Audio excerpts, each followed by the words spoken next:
बिस्मिल्लाहिर्रहमानिर्रहीम। जो अभी तक हम जॉब ऑर्डर कॉस्टिंग और प्रोसेस कॉस्टिंग को डिफरेंशिएट कर रहे थे, कॉस्ट एकमुलेशन सिस्टम्स हम पढ़ रहे थे। हमने बात की कि जहाँ पे हमारे पास जॉब्स जो हैं वो डिफरेंट हों, मतलब डिफरेंट प्रोडक्ट्स हम बना रहे हों, एक जॉब दूसरे जॉब से डिफरेंट हो, तो हम जॉब ऑर्डर कॉस्टिंग यूज़ करेंगे। और जहाँ पे हम एक जैसी चीज़ें बना रहे हों, मास प्रोडक्शन कर रहे हो, वहाँ पे हम प्रोसेस कॉस्टिंग यूज़ करेंगे, जहाँ पे प्रोडक्ट सेम हो। तो प्रोसेस कॉस्टिंग क्या है? Process costing the in process costing the units produced within departments are homogeneous. एक जैसे प्रोडक्ट्स बन रहे हैं, होमोजीनियस हैं। Material, labour and factory overheads are charge to departments. यहाँ पे हम क्या करेंगे? वहाँ पे जॉब ऑर्डर कॉस्टिंग में हम मटेरियल, लेबर और एफ जो है वो हम चार्ज करते थे टूवर्ड्स एनी ऑर्डर या जॉब। यहाँ पे हम क्या करेंगे? मटेरियल, लेबर और एफ जो है वो हम चार्ज करेंगे टूवर्ड्स डिपार्टमेंट्स। फ़र्क ये है। Products manufactured with in the departments during the period must be the same. जो प्रोडक्ट बन रहे हों उस डिपार्टमेंट्स में, वहाँ जहाँ पे आपकी फैक्ट्री है, वहाँ पे एक जैसे प्रोडक्ट्स होने चाहिए, एक जैसे प्रोडक्ट्स बनने चाहिए। ये ना हो कि उसकी स्पेसिफिकेशंस जो है वो अलग-अलग है। अगर स्पेसिफिकेशंस अलग है, फिर आप जॉब ऑर्डर कॉस्टिंग यूज़ करेंगे। Used when only one kind of product is produced during each period. एक जैसा प्रोडक्ट हम जब प्रोड्यूस करते हैं तो हम प्रोसेस कॉस्टिंग यूज़ करते हैं। फिर प्रोसेस कॉस्टिंग को हम कॉस्टिंग बाय डिपार्टमेंट भी कहते हैं, क्योंकि इसमें हम जो कॉस्टिंग कर रहे होते हैं बाय डिपार्टमेंट्स कर रहे होते हैं। Each department performs a specific operation leading to completion of the product. हर डिपार्टमेंट का अपना एक रोल है और आखिर में जो हमारे पास एक फिनिश प्रोडक्ट बन जाता है। Process costing requires less record keeping. अच्छा, अब यहाँ पे लेस रिकॉर्ड कीपिंग क्यों है? क्योंकि जब हम जॉब ऑर्डर कॉस्टिंग की बात करते हैं तो फ़र्ज़ कर लें एक महीने में या एक साल में अगर आप देखें तो आपके पास हज़ारों ऑर्डर्स आ सकते हैं, हंड्रेड्स ऑफ ऑर्डर्स आ सकते हैं। तो वहाँ पे रिकॉर्ड कीपिंग की ज़्यादा ज़रूरत पड़ती है, इन्वेंटरीज़ की रिकॉर्ड कीपिंग की, कि किस जॉब में कितना गया। लेकिन जब हम डिपार्टमेंट्स की बात करते हैं तो आपके पास हो सकता है कि आपकी कंपनी में 5 डिपार्टमेंट्स हों, 3 हों, 2 हों, तो रिकॉर्ड कीपिंग यहाँ पे कम ज़रूरत होती है। और process costing is used under mass production, जहाँ पे मास प्रोडक्शन हो रही होती है।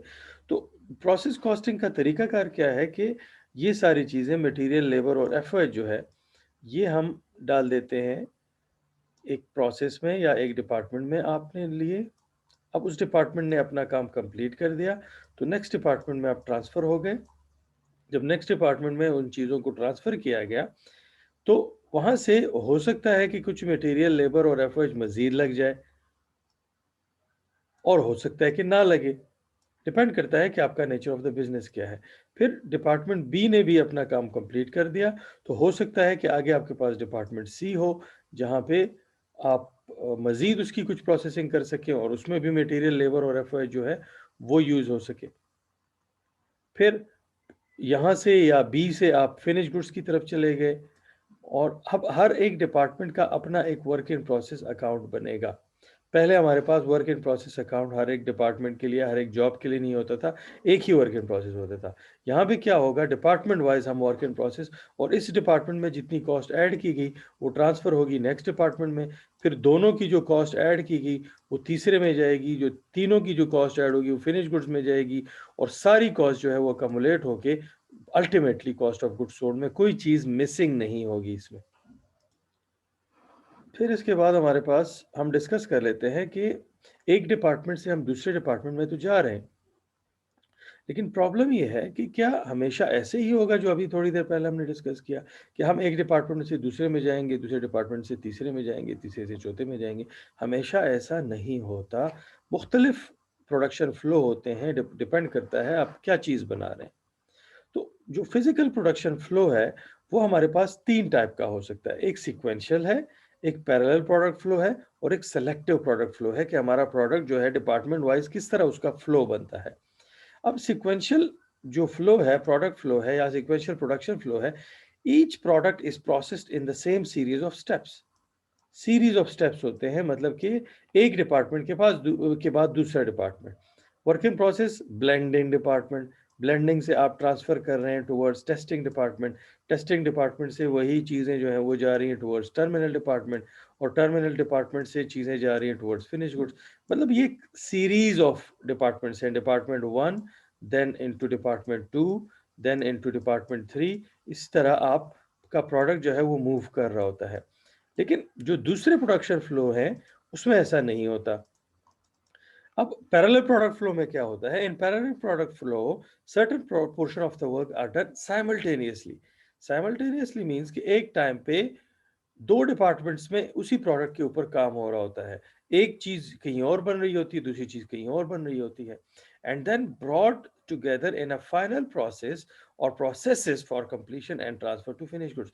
जैसे यहाँ पे है, यहाँ पे हम एक मीट प्रोसेसिंग की कोई एग्जांपल या किसी और चीज़ की एग्जांपल है, अच्छा कोई प्रोडक्शन की एग्जांपल है। वहाँ पे क्या हो रहा है कि एट अ टाइम उसके ऊपर कटिंग भी हो रही है साइमल्टेनियसली और मेल्टिंग भी हो रही है।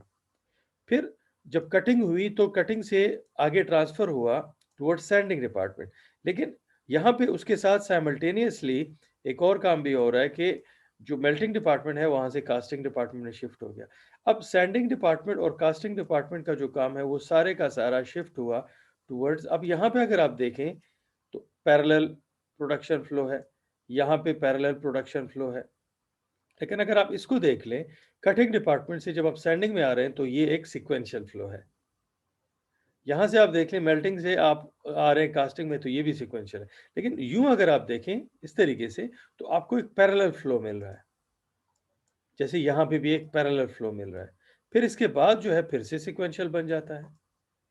तो ये जो फ्लो है जहाँ पे एक टाइम पे दो डिपार्टमेंट्स में काम हो रहा होता है, इसको हम कहते हैं पैरेलल प्रोडक्ट फ्लो। फिर इसके बाद जो हमारे पास प्रोडक्ट फ्लो है वो सेलेक्टिव प्रोडक्ट फ्लो है। सेलेक्टिव प्रोडक्ट फ्लो में क्या होता है कि डिपेंड करता है कि आप क्या चीज बना रहे हैं। The product moves to different departments within the plant depending on what final product आपको फाइनली क्या चाहिए, उसके हिसाब से फिर आप मूव करते हैं। जैसे कि यहाँ पे हम एक मीट प्रोसेसिंग की एग्जांपल ले रहे हैं, मटेरियल लेबर एफओएच हमने डाल दिया तो मीट जो है वो डायरेक्टली भी जा सकता है टुवर्ड्स पैकिंग, बल्कि यहाँ पे ये भी हो सकता है कि आपको बगैर पैकिंग के चाहिए, जैसे हम मार्केट से खुला गोश्त खरीदते हैं, या आप पैकिंग में ले जाएं उसको, या अगर आपको उसके बाद कोई प्रोसेसिंग करनी है तो स्मोकिंग में ले जाएं, या मिन्सिंग डिपार्टमेंट में ले जाएं, एक और डिपार्टमेंट भी यहाँ बन सकता है, मिन्सिंग में ले जाएं। फिर यहाँ से डायरेक्टली या आप ग्राइंडिंग डिपार्टमेंट में ले जाएं, अगर ग्राइंडिंग डिपार्टमेंट से पहले आपने स्मोकिंग करनी है तो स्मोकिंग डिपार्टमेंट में ले जाएं। ये डिपेंड करता है कि आपको फाइनल प्रोडक्ट, अगर आपको कीमा चाहिए तो आप सीधा यहाँ से आ जाएं टुवर्ड्स ग्राइंडिंग या मिन्सिंग डिपार्टमेंट, और वहाँ से फिर पैकिंग डिपार्टमेंट में चले जाएं, या पैकिंग अगर आपको नहीं चाहिए तो सीधा सीधा सेल कर दें। डिपेंड कर रहा है कि आपको क्या प्रोडक्ट चाहिए, आपकी कंज्यूमर नीड्स क्या है, उसके हिसाब से आपका प्रोडक्ट फ्लो जो है वो डिफाइन होता है।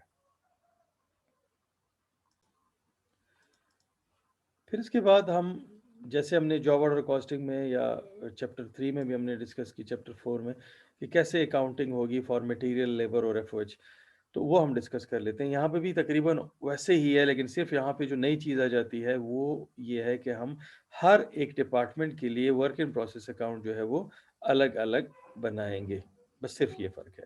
यहाँ पे क्या होता है कि lesser record keeping in process costing required होती है, ये थोड़ी देर पहले भी मैंने डिस्कस किया। Separate general ledger account is use for each department, हर एक डिपार्टमेंट के लिए जनरल लेजर अकाउंट जो है वो अलग बनेगा, मतलब वर्क इन प्रोसेस के लिए अलग अकाउंट बनेगा हर एक डिपार्टमेंट का। If we have two departments, then we will use two different work in process accounts. हम जॉब ऑर्डर कॉस्टिंग में या सिंपल कॉस्टिंग में हम क्या करते थे कि एक ही वर्क इन प्रोसेस अकाउंट होता था। अब ये कैसे होगा आगे देखते हैं। Accounting for material cost, material acquisition forms यहाँ पे भी यूज होंगे। अब यहाँ पे क्या होगा, नई चीज जो हमारे पास आ रही है वो ये है कि work in process cutting department, work in process assembling department and then material credit हो गया। वहाँ पे क्या होता था कि हमारे पास एक ही वर्क इन प्रोसेस जो है वो डेबिट होता था और मटेरियल क्रेडिट हो जाता था। बस यहाँ पे ये है कि work in process cutting department का अलग होगा, क्योंकि हम हर एक डिपार्टमेंट के लिए अलग अलग कॉस्ट ऑफ प्रोडक्शन रिपोर्ट बनाएंगे, तो उसके लिए हमें वर्क इन प्रोसेस अलग अलग चाहिए होगा। फिर अगर कटिंग के बाद असेंबलिंग है तो वर्क इन प्रोसेस ये वाली अमाउंट जो है अल्टीमेटली इधर ही जाएगी, लेकिन ये है कि हम अपनी आसानी के लिए पहले इनको अलग अलग कर लेते हैं। फिर इसके बाद जो मटीरियल लेबर की अकाउंटिंग है, उसमें क्या हो रहा है कि अकाउंटिंग फॉर लेबर में भी ऐसा ही है। वहाँ पे हम क्या करते थे, work in process to payroll लेते थे, लेकिन यहाँ पे क्या करेंगे, वर्क इन प्रोसेस कटिंग का अलग है, उसका पेरोल अलग है, और असेंबलिंग डिपार्टमेंट का पेरोल अलग है। इसी तरह अगर आप एफओएच देख लें तो यहाँ पे भी प्रीडिटरमिन्ड एफओएच ही यूज होगा, जैसे कि हम जॉब ऑर्डर कॉस्टिंग में यूज करते थे, मतलब स्टैंडर्ड कॉस्टिंग यूज कर रहे हैं, प्री डिटर्मिन्ड वैल्यूज के ऊपर एफओएच कैलकुलेट करेंगे, और उसका फार्मूला वही है जो पहले हमने डिस्कस किया था। Applied FOH for each department equals FOH rate multiply by base used by the department. वहां पे हम क्या करते थे, base used by the job, यहां पे हम क्या कर रहे हैं, base used by the department. बस बाकी चीज वही है कि उस डिपार्टमेंट ने कितना मशीन आर यूज किए, बेस मशीन आर भी हो सकता है, मुख्तलिफ चीजें जो बेस की हमने डेफिनेशन ली थी। फिर वही एंट्री आएगी, work in process cutting, work in process assembling and then applied FOH. वहां पे क्या होता था, work in process to applied FOH. फिर अगर आपने क्लोज करना हो एक्चुअल को अप्लाइड के साथ तो वो अप्लाइड डेबिट हो जाएगा, और एक्चुअल जो है वो एफओएच कंट्रोल अकाउंट जो है वो क्रेडिट हो जाएगा। और बाद में अगर ओवर अप्लाइड या अंडर अप्लाइड की कोई वैल्यूज हैं तो वो कॉस्ट ऑफ गुड्स सोल्ड में हम आगे जाके एडजस्ट कर लेंगे। अच्छा, अब हम जब सारी चीज़ें कर लेंगे, हर एक डिपार्टमेंट के लिए हम वर्क इन प्रोसेस जो है वो अलग अलग बना लेंगे, तो अल्टीमेटली हम हर एक डिपार्टमेंट के लिए फिर कॉस्ट ऑफ प्रोडक्शन रिपोर्ट बनाएंगे। अब कॉस्ट ऑफ प्रोडक्शन रिपोर्ट क्या है, अ worksheet, this is a worksheet. Cost of production report जो है मतलब प्रोडक्शन की कॉस्ट जो है, कॉस्ट ऑफ प्रोडक्शन, उसकी एक रिपोर्ट बना रहे हैं कि इस डिपार्टमेंट की टोटल कॉस्ट कितनी है, इसको कितनी कॉस्ट मिली थी, इसने कितनी कॉस्ट ऐड कर ली और कितनी कॉस्ट ट्रांसफर कर ली, ये चीज़ है, और उसकी एक रिपोर्ट बनेगी। एक वर्कशीट है presenting the amount of cost accumulated and assigned to the production या to the department during a period, कि उस पीरियड में आपको कितनी कॉस्ट मिली है। Production report for every department, हर एक डिपार्टमेंट के लिए प्रोडक्शन रिपोर्ट बनाएंगे, और उसमें क्या क्या होगा, total and unit cost of work received from previous department से जो आपको मिला है उसकी टोटल कॉस्ट और यूनिट कॉस्ट कितनी थी, इसकी ज़रूरत आपको पड़ेगी। वो जब आपका प्रीवियस डिपार्टमेंट का, अगर प्रीवियस डिपार्टमेंट है, अगर नहीं है तो फिर ज़रूरत नहीं है। अगर प्रीवियस डिपार्टमेंट से आपके पास मतलब आपका सेकेंड डिपार्टमेंट है, तो वहाँ से जितने यूनिट जो भी आया है आपके पास, उसकी यूनिट कॉस्ट और टोटल कॉस्ट का डाटा आपके पास यहाँ पे इस वर्कशीट में हम डालेंगे। Total and unit cost of material, labour and FOH added by the department. अब इस डिपार्टमेंट ने कितना ऐड किया है उसका डाटा आएगा इसमें। The cost of beginning and ending work in process, जो इनकम्प्लीट चीजें स्टार्ट में थी और एंड में है उनकी कॉस्ट भी होनी चाहिए। The cost transfer to succeeding department और फिनिश गुड्स, अगर आपके पास कोई और डिपार्टमेंट है जहां पे आप ट्रांसफर कर रहे हैं तो वो कॉस्ट के उस डिपार्टमेंट में आपने कितना ट्रांसफर किया वो उसमें होना चाहिए। फिर वो वहां पे इस चीज में आ जाएगा कि यूनिट कॉस्ट रिसीव्ड फ्रॉम, मतलब नेक्स्ट डिपार्टमेंट वाले ये करेंगे। अब यहाँ पे हम क्या करेंगे कि ट्रांसफर कितना हुआ, रिसीव कितना हुआ और ट्रांसफर कितना हुआ। अब इसकी एक शक्ल देखेंगे तो आपको ये सारी चीजें क्लियर हो जाएंगी। अब ये जो हमारे पास एक केस है, ये फर्स्ट डिपार्टमेंट का है, इसके पीछे कोई डिपार्टमेंट नहीं है, मतलब इससे पहले कोई नहीं था। यूनिट्स ट्रांसफर्ड मतलब यूनिट रिसीव्ड नहीं है, अगर होते तो हम यहाँ पे डाल देते, जैसे कि इस एग्जांपल है, इस एग्जांपल में हमारे पास है यूनिट्स रिसीव्ड फ्रॉम प्रीसीडिंग, पिछले डिपार्टमेंट से हमने कितने यूनिट्स रिसीव किए। लेकिन इस केस में चूंकि हमारा ये फर्स्ट डिपार्टमेंट है, इसमें यूनिट्स रिसीव नहीं हुए, बस ये पहला डिपार्टमेंट है, इसने स्टार्ट किया 8100 यूनिट्स पे इसने काम शुरू किया। फिर उसमें कंप्लीट कितने हुए, कंप्लीट जो यूनिट्स हमारे पास हुए वो 6500 कंप्लीट हो गए, 1600 रह गए। और आपने ये जो है इसका हिसाब किताब पूरा करना है कि 8100 यूनिट्स हमें मिले थे, मतलब हमने स्टार्ट किए थे, और 8100 का हिसाब हमने रखना है। उसमें से 6500 कंप्लीट हो गए, ट्रांसफर हो गए, अब फिनिश गुड्स में गए या नेक्स्ट डिपार्टमेंट में गए, जहां पे भी गए, लेकिन वो कंप्लीट हो गए और 1600 रह गए, तो हमारे पास टोटल यूनिट्स का हिसाब जो है वो 8100 का आ रहा है।